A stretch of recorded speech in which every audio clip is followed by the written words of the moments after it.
Jadi terkadang kita lupa, toh udah didoain ini sama ibu, toh udah didoain sama bapak, kita nggak usah berbakti juga nggak apa-apa. Kita lupa. Doa yang berangkat dari rasa sayang yang standar atau biasa seorang ibu kepada anaknya, seorang ayah kepada anaknya, ya beda lah dengan doa yang keluar dari rasa kagum, rasa bangga, rasa senangnya seorang ibu dan seorang ayah melihat anaknya berbakti kepada mereka.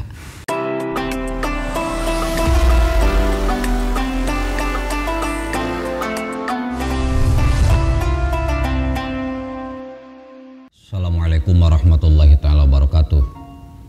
Bismillah, alhamdulillah, wassalatu wassalamu ala rasulillah. Kali ini saya akan membacakan kisah tentang bagaimana mustajabnya doa kedua orang tua. Bagaimana mustajabnya doa ibu dan seorang bapak. Dihikayatkan dari Imam Syafi'i, annallah subhanahu wa ta'ala awha ila Sulaiman bin Daud alaihi salam. Jadi Imam Syafi'i meriwayatkan bahwa dahulu Allah Ta'ala pernah memberi wahyu kepada Nabiullah Sulaiman alaihi salam. Allah memberi perintah kepada Nabiullah Sulaiman an ikhrij ila sahil bahri. Keluarlah engkau an ikhruj ila sahil bahri. Keluarlah engkau ke pinggir laut. Jadi Nabiullah Sulaiman ini diperintah Allah untuk pergi ke pinggir laut atau ke pesisir laut ya. Engkau akan melihat keanehan. Fakhraja Sulaiman, akhirnya Nabiullah Sulaiman menuruti perintah Allah tersebut. Keluarlah beliau, waman ma'ahu, beserta orang-orang yang membersamai Nabiullah Sulaiman, ya pirang-pirang jin. Kemudian bahkan setan pun ikut, karena Nabiullah Sulaiman ini nabi yang memerintah manusia, memerintah bangsa jin, juga memerintah masa setannya. Jadi raja di dunia. Nah, ketika Nabiullah Sulaiman beserta yang mengiringinya sampai ini ke pinggir lautan, Nabiullah Sulaiman iltafata yaminan wa shimalan, beliau menoleh ke kanan, menoleh ke kiri, mencari sesuatu yang dimaksud Allah Ta'ala dengan sesuatu yang ajaib. Itu apa? Nggak mendapati. Jadi lihat kanan, lihat kiri, ke depan, yang nggak ada apa-apa di pinggir lautan, nggak ada apa-apa. Kemudian Nabiullah Sulaiman faqala li ifrit, memerintahkan ifrit, jin ifrit, untuk menyelam ke laut. Coba engkau menyelam ke laut, cari ada apa sebenarnya di sini. Akhirnya ifrit pun menyelam ke laut, mencari-cari di dalam lautan, ternyata tidak mendapati apa-apa. Ifrit kembali menemui Nabi Sulaiman, kata ifrit, saya udah menyelam dengan kedalaman segini, dengan jangkauan kayak gini, nggak dapat apa-apa, nggak lihat apa-apa, ya biasa aja di dalam laut, ya biasa nih gitu. Kemudian Nabiullah Sulaiman ini memerintah ke ifrit yang kedua. Ifrit yang lain memerintah, coba kamu menyelam ke dasar laut, coba lihat di sana ada apa, tapi dengan kedalaman 2 kali lipat daripada kedalaman ifrit yang pertama.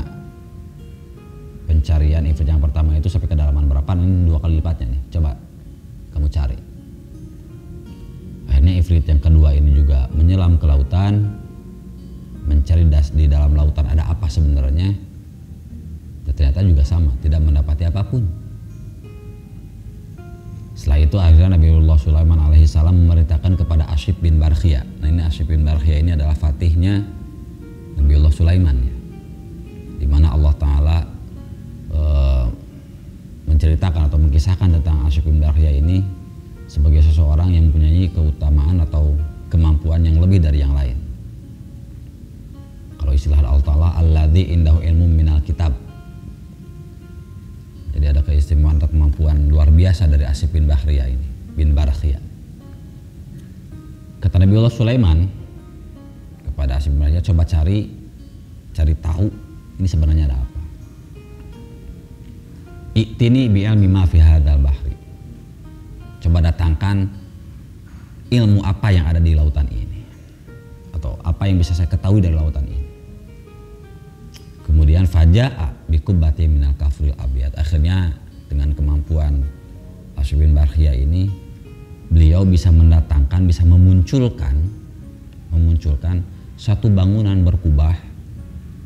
Kubahnya ini dari kafur yang putih, memiliki memiliki 4 pintu, di mana 4 pintu ini dari batu-batu mulia ya, dari intan, dari permata dan sebagainya. 4 pintu ini semuanya terbuka. Jadi ada kubah keluar muncul dari lautan dengan memiliki 4 pintu yang terbuat dari batu-batu yang mulia, dan pintunya semua terbuka. Tapi tak ada setetes pun air di dalam kubah tersebut. Jadi ini di dalam lautan tapi nggak kemasukin air kubahnya. Jadi kubah ini fi makanin amik, di tempat yang sangat dalam, 3 kali lipat dari lokasi yang bisa dijangkau oleh ifrit yang pertama. Jadi ifrit yang pertama akan menjangkau ke kedalaman sekian, kemudian ifrit yang kedua 2 kalinya ifrit yang pertama. Nah ini jaraknya 3 kali lipat dari ifrit yang pertama. Kemudian ternyata wa idzan fi wasliha syabun. Ternyata di dalam kubah tersebut ada seorang pemuda yang sangat bagus, yang sangat rupawan. Bajunya bersih. Beliau pemuda tersebut qaimun yusolli, sedang berdiri melaksanakan sholat. Akhirnya Nabiullah Sulaiman masuk ke kubah tersebut, terus mengucap salam kepada pemuda tersebut.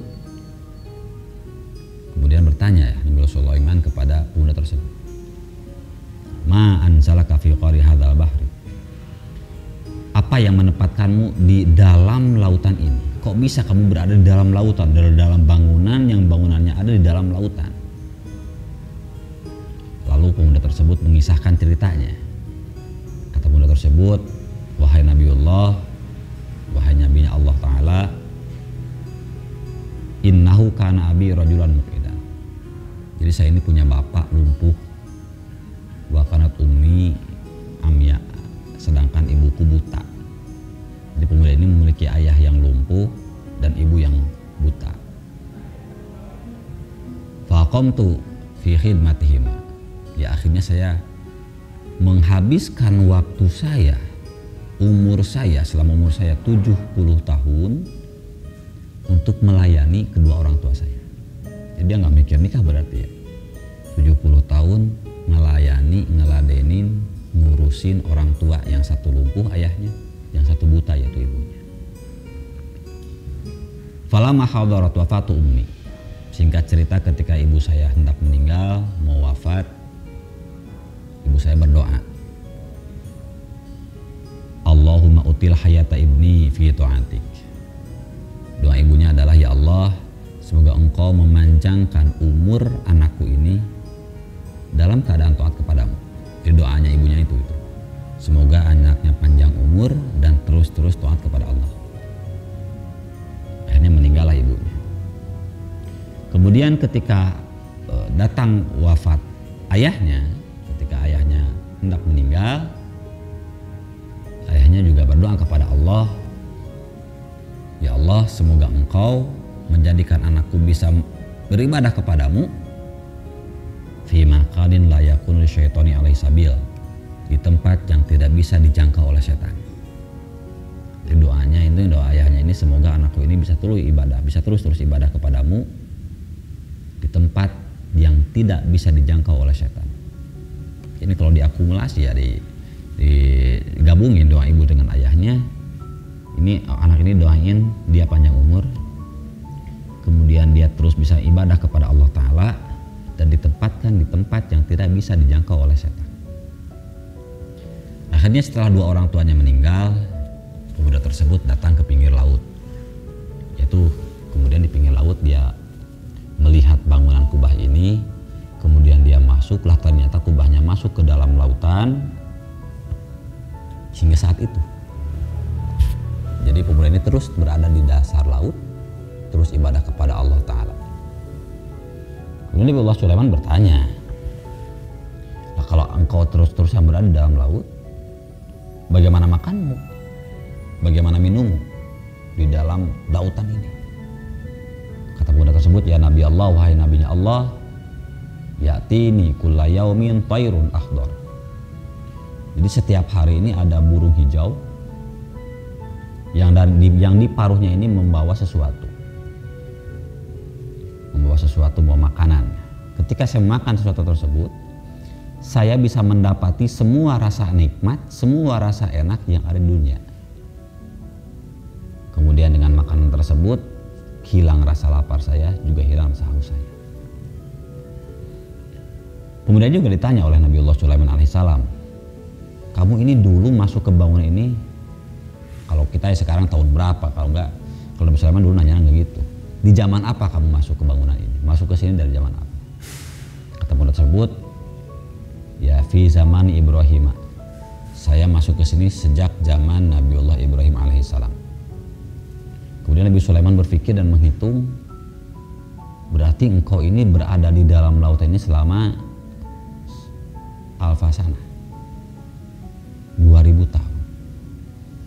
2000 tahun tuh di dalam lautan. Kemudian ditanya lagi pemudanya, sekarang ini gimana nih, kamu mau ikut sama saya, kata Nabiullah Sulaiman, atau mau kembali ke tempatmu? Kata pemuda tersebut, wahai Nabiullah, kembalikan saja saya ke tempat saya. Akhirnya pemuda tersebut kembali lagi ke kubahnya, dan kubahnya pun masuk lagi ke dalam lautan. Jadi intinya ternyata doa yang sangat mustajab itu adalah doa dari ibu dan ayah. Ini memang doanya ini doa dari seorang ibu dan doa dari seorang ayah tentu adalah doa yang tidak harus diminta, bahkan tidak perlu dipinta. Ya mungkin mayoritas, kebanyakan orang tua akan mendoakan baik untuk anak-anaknya. Kebanyakan orang tua pasti, tanpa diminta pun pasti. Cuma kita terkadang lupa.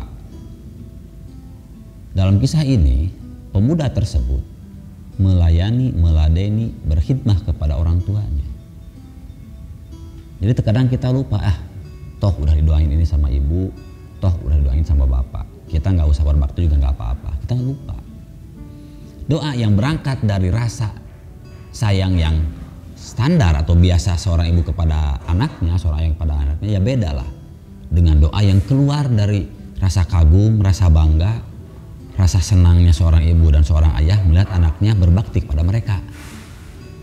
Dan juga mungkin bisa saja doa ibu atau doa ayah kita mustajab, tapi tertutup oleh kitanya yang gak berbakti pada mereka. Jadi ini harus ada kerjasama, ya, berkesinambungan atau ada saling ikatan antara doa ibu, doa ayah, dan baktinya seorang anak.